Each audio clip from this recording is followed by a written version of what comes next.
આશ્રિત કહેવાઓ અને હું સ્વામિનારાયણ સંપ્રદાયનો સાધુ કહેવાઓ. એટલે બહુ મોટો ડિફરન્સ છે. હું સાધુ છું અને એ આચાર્ય છે. આ મંદિરમાં આવ્યા પછી આપનો કોઈ મોટો અનુભવ જણાવશો? આ મંદિરમાં આવ્યા પછી અનુભવોની હાર માળા છે કે મારા જીવનમાં કેટલાક આપણે વર્ણનો કરી શકીએ.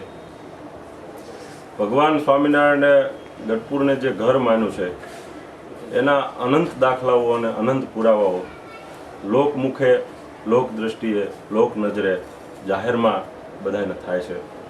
સામાન્ય રીતે પુરાવો કહું તો ગઢપુરની અંદર નાના મોટા ભવ્ય મહોત્સવો થતા હોય છે. લાખો લોકોની સંખ્યાની ભીડ થતી હોય છે. 27 વર્ષના મારા સમજમાં અનંત એવા ઉત્સવો થયા છે.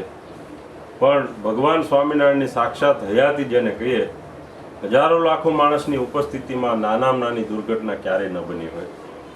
27 વર્ષના ઇતિહાસમાં એવું નથી સાંભળ્યું કે ગઢપુર કોઈ સત્સંગી આવતો હોય અને એની કારને એક્સિડન્ટ થયું હોય, ગઢપુરથી દર્શન કરીને જતા હોય અને એને કોઈ નાની એવી દુર્ઘટના બની હોય. દ્વિશતાબ્દી મહોત્સવ, શાર્ધ શતાબ્દી મહોત્સવ ગઢપુરની અંદર ઉજવાયા. બહુ અદ્ભુત એક પ્રસંગ છે કે દુષ્કાળ હતો, વરસાદ નહોતો, પાણીની તાણ હતી. ઘેલા નદીના ઉપરના ભાગમાં સોમનાથ ઇતરિયા મોટા મોટા તળાવ છે, એની અંદર પાણી ભરેલું.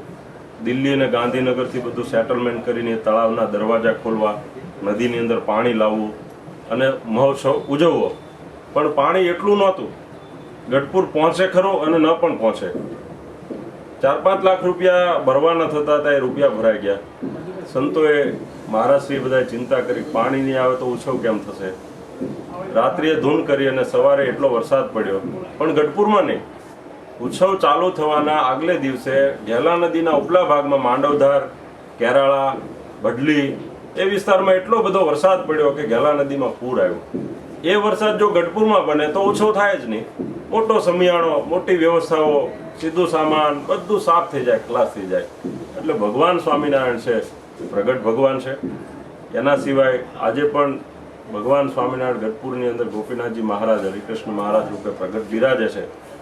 કોઈ પણ માણસ છે, સામાન્ય માણસ છે, એમની જે અરજી કરી છે, જે પ્રાર્થનાઓ કરી છે એ પ્રત્યક્ષ સ્વીકારે છે.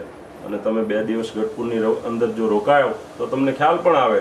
20-20 વર્ષથી જેને સંતાન ન હોય, ડૉક્ટરોએ એમ કીધું હોય કે તમને સંતાનના કોઈ ચાન્સીસ નથી, તમારા શરીરમાં એવા કોઈ જીન નથી કે તમારા સ્ત્રી પુરુષથી સંતાન થાય. એને ગોપીનાથજી મહારાજે કાયમ 2, 5, 10 દીકરાઓ બેઠા બેઠા આપે છે.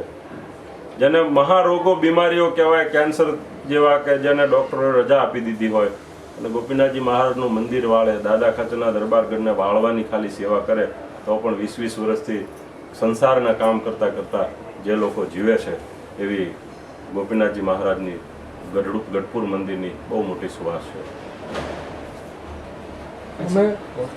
5 મિનિટ.